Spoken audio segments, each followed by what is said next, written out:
ओम कृष्णाय वासुदेवाय हरे परमात्मने प्रणताक्लेशनाशाय गोविंदाय नमो नमः। सच्चिदानंद रूपाय विष्णुत्पत्त्यादिहेतवे तापत्रय विनाशाय गोविंदाय नमो नमः। नमस्कार, स्वागत है आपका आचार्य वाणी में। मैं आचार्य डॉक्टर विक्रमादित्य आपके साथ हूँ और आज हम बात करने जा रहे हैं वृषभ राशि वालों के लिए अगस्त के अंतिम भाग में ग्रह नक्षत्रों का प्रभाव किस प्रकार से रहेगा।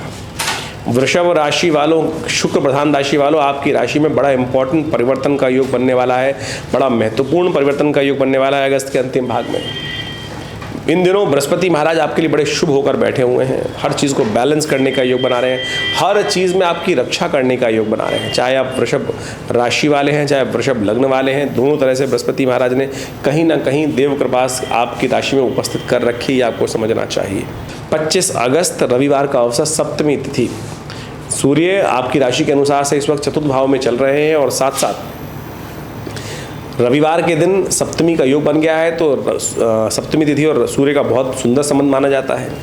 तो इसलिए वृषभ राशि में चंद्रमा उच्च के होकर प्रवेश करेंगे, गज केसरी योग बनाएंगे। ये परिवर्तन का योग बड़ा महत्वपूर्ण रहेगा। लेकिन शुक्र कन्या में प्रवेश कर रहे हैं, ये थोड़ा सा शुक्र आपकी मानसिक प्रवृत्ति को थोड़ा तामसिकता की तरफ ले जा सकता है, तो ध्यान रखिएगा। शनि वक्री हैं और कहीं ना कहीं थोड़ा सा सूर्य इस वक्त स्वग्रही होकर बैठे हैं चतुर्भाव में, सामने शनि को देख रहे हैं, तो थोड़ा सा वो ताप ध्यान रखते हुए कार्य करने की ज़रूरत है। सूर्य को जल दीजिएगा, इससे कहीं ना कहीं कीर्ति में कलंक ना लगे, उसका ध्यान रखा जाएगा। भद्रा है, नए कार्यों का आरंभ करने से बचना चाहिए, 4:30 बजे तक भद्रा रहेगी। 26 अगस्त का दिन बहुत पुण्यदायक है, जन्माष्टमी का सुंदर पर्व है। ये ऐसा पर्व है जिस कलयुग में समस्त प्रकार के मनोरथों को सिद्ध करने वाला है, समस्त कष्टों को दूर करने वाला है। और इस बार की जन्माष्टमी तो बेहद खास है, क्योंकि उदय तिथि अष्टमी है और रात्रि के समय वृषभ लग्न के समय रोहिणी भी व्याप्त रहेगी। तो रोहिणी युक्त जो अष्टमी का योग बन रहा है, ये बहुत ही कल्याणकारी है। जन्माष्टमी का योग स्मार्थ वैष्णव सब इसी दिन मनाएंगे, हमेशा नहीं तो मतभेद रहता है, कोई कब मना रहा है, कोई कब मना रहा है।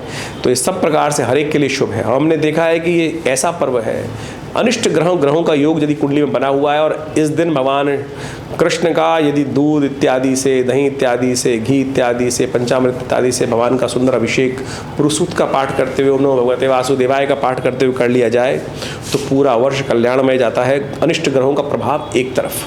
ऐसे ऐसे कुंडलियाँ देखी हम लोगों ने जिनमें ऐसा योग था कि बिल्कुल सांस लेना मुश्किल है, लेकिन सब चल रहा है बढ़िया। क्यों? क्योंकि वो व्यक्ति भगवान कृष्ण का अनन्य भक्त। ऐसे योग देखे हमने, तो इसलिए इस दिन ये अवश्य उपाय करें।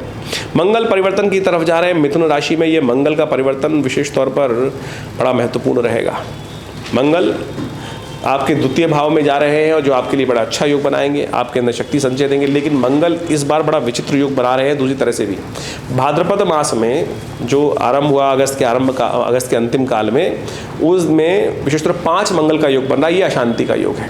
पूरे मास में 30 दिनों में जो है, ये विशेष तौर पर भाद्रपद मास में 5 मंगल का योग बन रहा है। ये अनिष्टकारी अशांतिकार, पूरे विश्व में अशांति का योग बन रहा है। और लोग सोच रहे हैं कि शांति हो जाएगी, बिल्कुल नहीं होगी, क्योंकि आगे जाके समसप्तक योग, षडाष्टक योग शनि मंगल का बनने वाला है और मंगल नीच के हो जाएंगे। ये सब कहीं ना कहीं भयावह स्थिति की तरफ आगे समय ले जाता दिखाई दे रहा है। तो ऐसे में आप ध्यान रखिए, मंगल का उपाय भी करने का प्रयास करें तो अच्छा रहेगा। हनुमान भगवान का स्तवन करें तो अच्छा रहेगा आपके लिए। 27 अगस्त मंगलवार का दिन, 9वीं तिथि, बुध उदय हो रहे हैं इस दिन। कर्क राशि में चलते हुए बुध वक्र स्थिति में है और बहुत जल्दी मार्गी होने वाले हैं। और जैसा मंगल के बारे में मैंने आपको बताया कि मंगल को विशेष तौर पर ध्यान रखना चाहिए। हनुमान जी का स्तवन कर हनुमान जी का पाठ करके मंगल की नेगेटिव शक्ति ठीक होगी। सुबह 9:10 पर बुध का उदय होना आपकी राशि के अनुसार से कहीं ना कहीं लाभ की स्थिति बनाएगा, चीज़ों को ठीक कर सकता है। 28 अगस्त बुधवार, दशमी तिथि, मिथुन राशि में सुबह 3:44 पर चंद्रमा का परिवर्तन ये हो रहा है। ये आपके लिए एक तरह से अच्छा है, कल्याणकारी है, शुभ है आपके लिए। आप यदि आशीर्वाद लेकर काम करेंगे ना बड़े बूढ़ों का, तो आपके काम बनेंगे। ये ऐसा योग बन रहा है। इस दिन बुध भी मार्गी होने जा रहा है। ये एक शुभ योग है। चीज़ों को ठीक पॉजिटिव डायरेक्शन में डालने के लिए ये बुध मार्गी होंगे तो ये अच्छे रहेंगे। लेकिन कुछ दिन बाद जाके फिर अस्त होने वाले हैं बुध, ऐसा योग बनता दिखाई दे रहा है। तो ऐसे में ध्यान रखते हुए कार्य करें। सर्वार्थ सिद्ध योग है, नए कार्य करने के लिए अच्छा दिन दिखाई देता है। बस एक बात ध्यान रखिएगा, सर्वार्थ सिद्ध योग वैसे तो है 3 सवा 3 बजे तक, लेकिन मध्य में राहु काल आ जाएगा। 12:15 से पहले मुहूर्त करना अच्छा रहेगा। 29 अगस्त की दिन बात करें, बृहस्पतिवार का अवसर, एकादशी तिथि, अजा एकादशी का योग।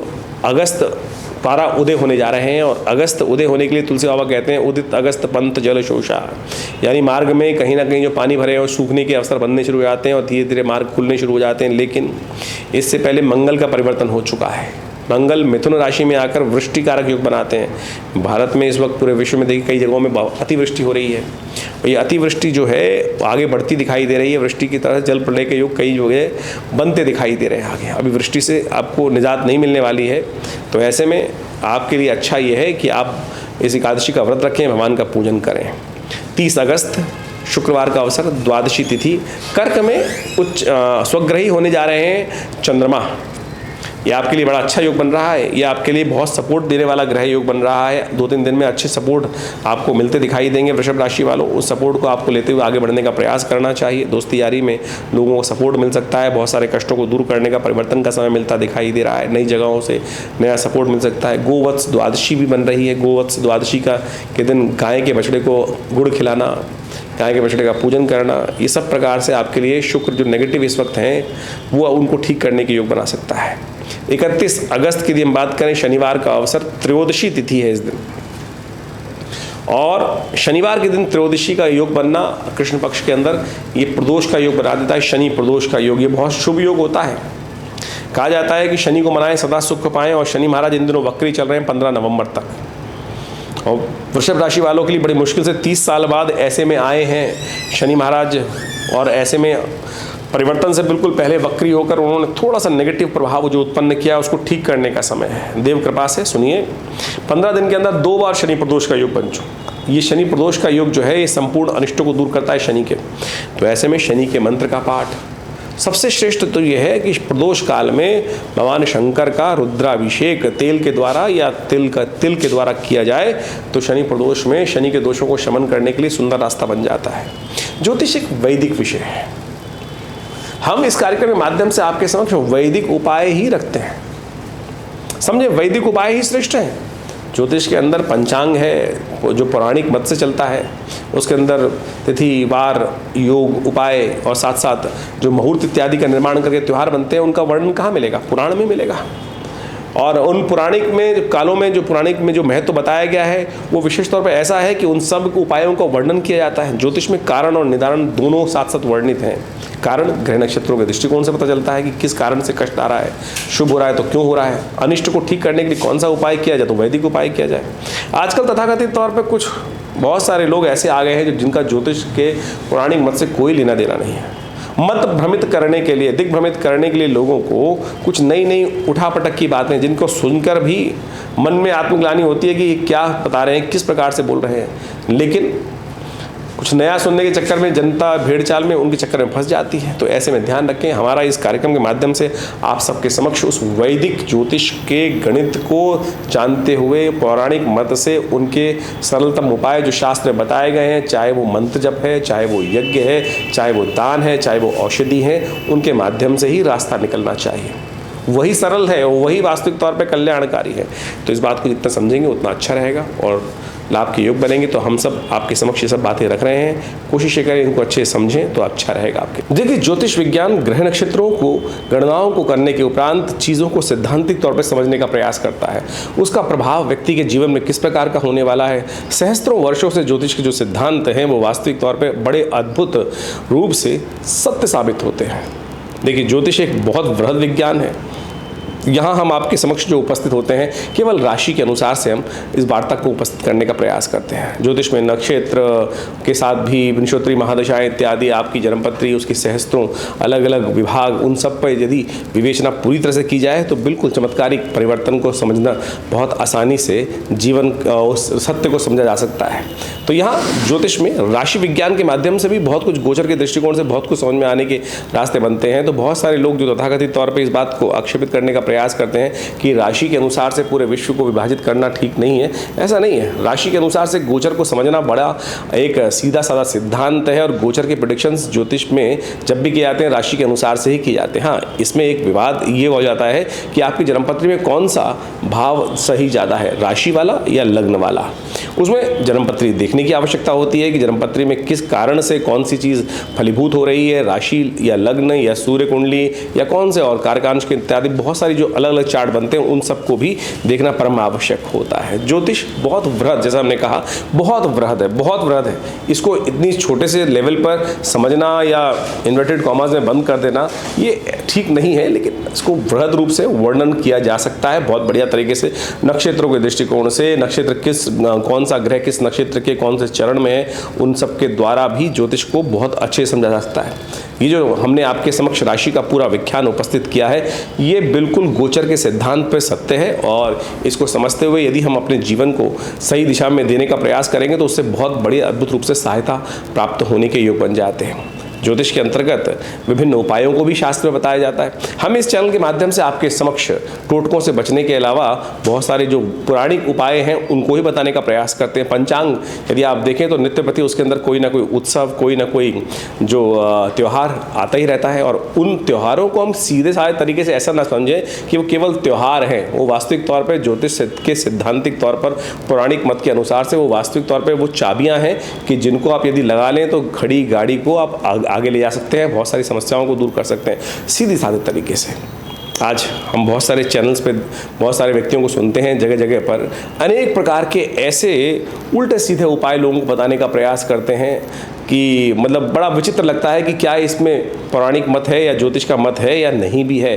तो कोशिश ये करें आप सब लोग उस ज्योतिष के विज्ञान को सही से समझें, और विवेकानंद योगाश्रम इसमें करीब करीब पिछले 60-70 सालों से कार्य कर रहा है, और दिल्ली में एक बड़ा संस्थान हमने जो अपने पिता श्री आचार्य श्री केशव देव जी के सानिध्य में बनाया गया, उसमें आज भी हम उसी प्रकार से नित्य प्रति शोध कर विभिन्न शास्त्रों के मत को उपस्थित करने का प्रयास करते हैं। समय समय पर बहुत सारे ग्रंथों की रचना भी करते हैं। आज तक हमारे विवेकानंद योगाश्रम के माध्यम से करीब करीब 100 के आसपास पुस्तकें लिखी जा चुकी हैं, और उन सब में चाहे वो मुद्रा विज्ञान के संबंध में हो, चाहे वो यज्ञ विज्ञान के संबंध में हो, चाहे वो ज्योतिष के संबंध में हो, चाहे वो न्यूमरोलॉजी के संबंध में हो, या वो ध्यान योग के ऊपर हो, या चिकित्सा पद्धति के ऊपर हो, योग प्राकृतिक चिकित्सा इत्यादि, आयुर्वेद इत्यादि पर, तो इन सब चीज़ों को ज्योतिष के माध्यम से जोड़ते हुए हमने व्याख्या देने का प्रयास किया है। अनादिकाल में ज्योतिष जो चिकित्सा शास्त्र जो आयुर्वेद इत्यादि हैं वो भी ज्योतिष से ही इंटर रिलेटेड है। उसमें औषधि विज्ञान ज्योतिष का एक भाग है, और उसके अंतर्गत आकर आप समझ सकते हैं कि विभिन्न औषधियों के द्वारा विभिन्न इलाज जो किए जाते हैं, विभिन्न मुहूर्तों में किए जाते हैं, वो सब भी बहुत अद्भुत हैं। उस पर पूरी शोध करने की आवश्यकता है। पूरे विश्व में लोग आज मेडिकल एस्ट्रोलॉजी पर कार्य कर रहे हैं, और उनके रिसर्च बड़े ऑथेंटिक रहते हैं। तो आप भी ज्योतिष विज्ञान को समझें। विवेकानंद योगाश्रम जैसा हमने कहा कि इस क्षेत्र में एक अद्भुत प्रकार से कार्य कर ही रहा है। एक संस्थान बनाया हमने जो उसमें हॉस्पिटल है पूरा, करीब करीब 100 बेड का, योग प्राकृतिक चिकित्सा आयुर्वेद के ऊपर, और साथ साथ भगवती का सुंदर मंदिर विद्यमान है। जो भगवती की दिव्य प्रतिमा यहाँ रहती है, उनके सानिध्य में बैठकर नित्य प्रति करीब 8 घंटे यज्ञ चलता है, और समय समय पर हम विभिन्न जो उत्सव चल रहे होते हैं उनके बारे में आपको अवगत कराते ही रहते हैं। तो जुड़िए विवेकानंद योगाश्रम से। हमारे इस संस्थान के द्वारा विभिन्न योग के संबंध में, आयुर्वेद के संबंध में, यज्ञ विज्ञान के संबंध में, और चिकित्सा शास्त्र विज्ञान के संबंध में बहुत अद्भुत खोज की गई है। मुद्रा विज्ञान उसमें से ही एक है कि मुद्राओं के द्वारा कैसे विभिन्न रोग ठीक कर सकते हैं, कैसे बहुत सारी समस्याओं को ठीक कर सकते हैं। हृदय रोग इतना भयावह पूरे विश्व में आज पहुंच चुका है, घर घर में लोग छोटी छोटी उम्र में हृदय रोग से ग्रसित हो रहे हैं। तो उसके लिए संबंध में ये मृत संजीवनी मुद्रा 3 सेकंड के अंदर फर्स्ट एड दे देती है। चलते फिरते उठते बैठते कभी भी इन मुद्राओं को आप कर सकते हैं। आज की तारीख में स्ट्रेस एक ऐसा लेवल है कि हर दूसरे घर में कोई ना कोई स्ट्रेस से ग्रसित रहता है। हर एज में, छोटे बच्चे से लेकर वृद्ध तक, स्त्री से लेकर पुरुष तक, सब लोग कहीं ना कहीं अननेसेसरी स्ट्रेस में चल रहे हैं। तो आपको पता होना चाहिए कि ज्ञान मुद्रा है, पहली उंगली अंगूठे के साथ लगाकर देखिए, ये अद्भुत कार्य करती है। भगवान कृष्ण ने गीता का उपदेश भी इसी मुद्रा में दिया। प्रपन्न पारिजाताय तोत्र वेत्रे पाणय ज्ञान मुद्राय कृष्णाय गीतामृतवे नमः। तो ये मुद्रा जो है बहुत शांत तरीके से, और आपके बहुत सारे ग्रहों के उपाय भी इन हाथों की विभिन्न मुद्राओं के द्वारा हो सकते हैं। शनि यदि अशुभ प्रभाव कर रहे हों और शनि का शुभ प्रभाव ना हो रहा हो, तो ये मुद्रा, ये सबसे बड़ी उंगली को अंगूठे के बेस पे लगाकर ये शून्य मुद्रा का अभ्यास कर लिया जाए तो शनि का नेगेटिव प्रभाव कम हो जाता है। यदि आपकी कुंडली में बृहस्पति आपको पूर्ण फल नहीं दे रहा है और आपको ज्योतिषी महाराज कह रहे हैं कि भाई आप या कोई ज्योतिष विज्ञान के जानने वाले लोग कहते हैं कि आप पुखराज पहन लीजिए, आप केवल ज्ञान मुद्रा का अभ्यास कर लीजिए। पहली उंगली अंगूठे के साथ इस मुद्रा को अभ्यास करने का प्रयास कीजिए। देखिएगा बृहस्पति का शुभ प्रभाव आपको धीरे धीरे धीरे पॉजिटिव वे में मिलना शुरू हो जाएगा। किसी और बाह्य चीज़ की आवश्यकता ही नहीं है। तो इसी प्रकार से विभिन्न ग्रहों के उपाय करने के लिए विभिन्न जो भारतीय संस्कृति में चीज़ें बताई गई हैं वो हम समय समय पर अपने इस कार्यक्रम के माध्यम से आपके समक्ष उपस्थित करते रहते हैं। तो आप भी हमारे इस आश्रम पे विभिन्न जो कार्यक्रम रहते हैं उसमें जुड़ सकते हैं। उनके बारे में समय पर सूचना हम आपको देते हैं। तो यदि किसी को पर्सनल कंसल्टेशंस लेनी है या पर्सनल आश्रम में आना है तो हर रविवार को एक बड़ा कार्यक्रम रहता है सुबह 8 बजे से लेकर 10 बजे तक। तो उसमें यज्ञ, भगवती का स्तवन, विभिन्न रामायण इत्यादि का पाठ और स्वाध्याय और ध्यान योग का भी अभ्यास हमारे आश्रम में कराया जाता है। आप यहाँ जुड़ सकते हैं। फ़ोन नंबर्स आपके सामने स्क्रीन पर चल रहे हैं।